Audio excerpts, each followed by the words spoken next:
Hello বন্ধুরা, এই দেখো আমার হাতে কি বলো তো, এটা হচ্ছে বেল। এটা গাছ পাকা বেল। এটাকে আজকে শরবত বানাবো। তো চলো, আমি সব কিছু রেডি করে নিয়ে চলে এসেছি। আর দেখতে পাচ্ছ আমি বেলটাকে ফাটিয়ে বেলের যে শাঁসটা সেটা আমি বার করে নিয়েছি। বার করে একটা থালার মধ্যে একটু জল দিয়ে শাঁসটাকে ভালো করে মেখে চটকে নিয়েছি। নেওয়ার পরে আমি দানাটা আর ছেবড়া যেগুলো সেগুলো বাদ দিয়ে আর একটু জল দিয়ে এবার আমি একটা বাটির মধ্যে ছেঁকে নেব।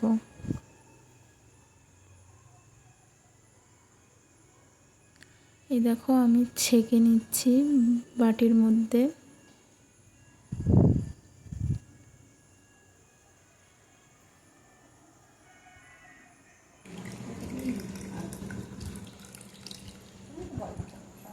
আমি শুধু দানাগুলোই ছেঁকে নিচ্ছি, আমি শাঁসটা দিয়ে দিচ্ছি ভিতরে।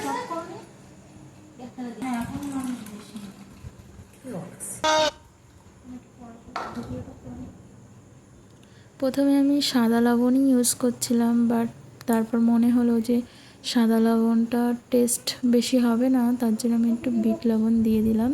ওটা সব শরবতেই দেয় আর টেস্টিও হয়, তার জন্য আমি বিট লবণটাই দিয়ে দিলাম। তারপরে দিয়ে দিলাম চিনিটা। মিষ্টিটা তোমরা তোমাদের স্বাদ মতো দেবে। আমি যেহেতু মিষ্টি খেতে একটু বেশিই পছন্দ করি, তার জন্য আমি দিয়ে দিলাম একটু বেশি করে। আমি হাত দিয়ে দেখছিলাম যে কোথাও দানা টানা আছে কি না। তারপরে আমি একটা চামচ দিয়ে ভালো করে গুলে নেব, যাতে চিনিগুলো ভিতরে ভালো করে গুলে যায়।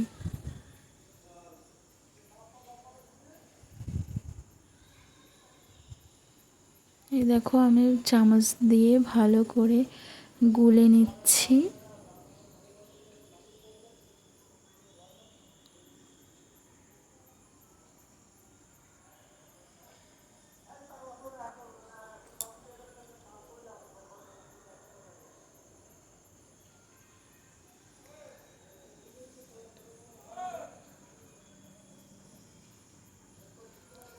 এরপর আমি একটা কাঁচের গ্লাসে শরবতটা ঢেলে নেব। অলমোস্ট আমার শরবত রেডি। শরবতটা আমি খেয়ে দেখলাম, আমার দারুণ লেগেছে। তোমরা বাড়িতে ট্রাই করে